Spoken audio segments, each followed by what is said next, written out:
Hey, what's going on, guys? Um, Question of the day is why do we tend to go to WebMD and other forms like Google and Yahoo and things like that to look up the symptoms that we're feeling?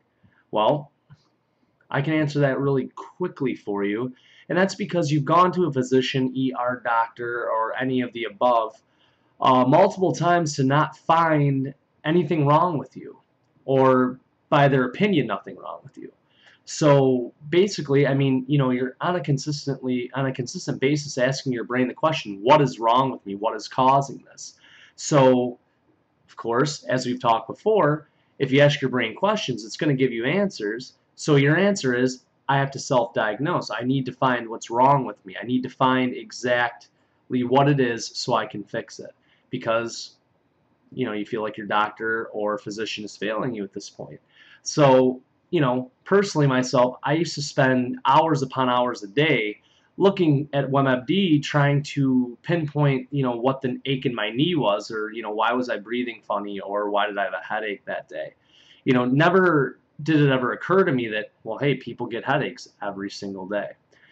So I mean, I don't know, it goes hand in hand with the health anxiety and hypochondriasis. um, don't take the word hypochondriasis or hypochondriac.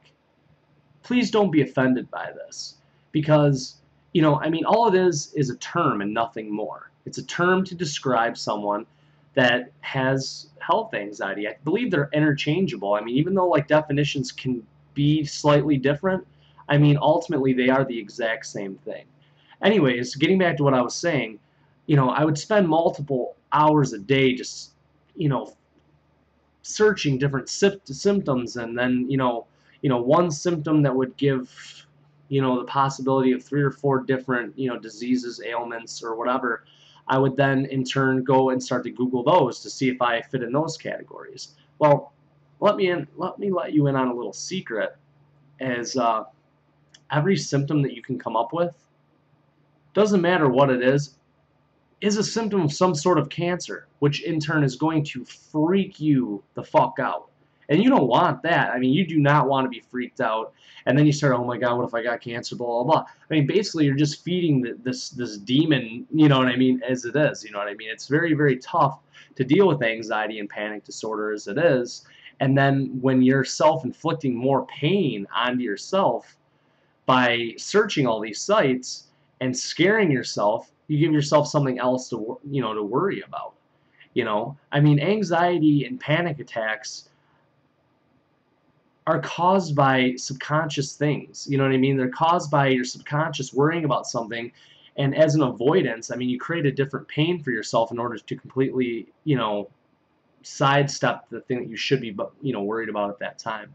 Um, so my advice to you is to throw your fucking computer out the window, because it is going to hinder you, hinder your growth, hinder your recovery exponentially. Yeah, exponentially. I'm talking a million times worse than you were to begin with.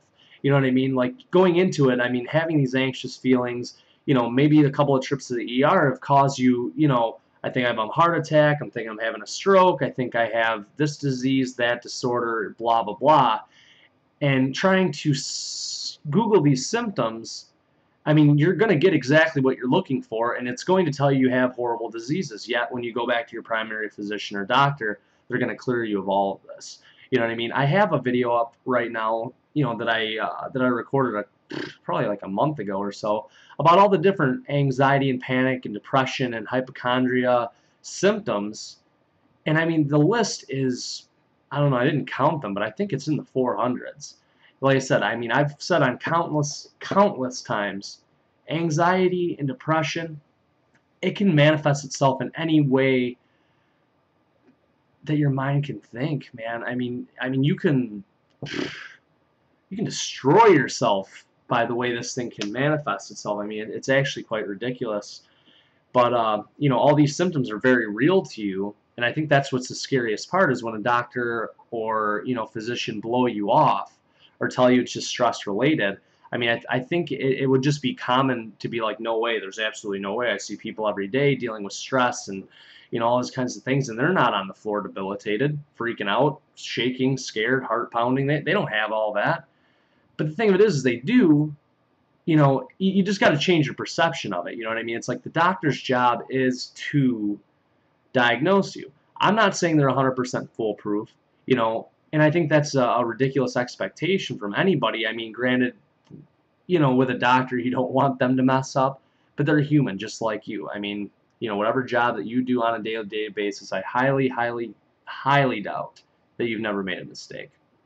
So that's where you just continually be engaged, be very, very aware of yourself, aware of your surroundings, and you know what to look for.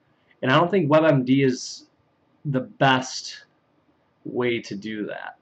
You know, like I said, I think it causes more problems than it helps, and I don't know. That's, you know, I'm gonna make this video short. You know, I just wanted to try to cover, you know, a question that was posted in one of the forums. Like I said, if I didn't answer your question, feel free to comment. I will get back on here and I will do that shit right. So you guys have a great day, and like I said, keep liking and keep subscribing, man. I'm here to help. Thanks.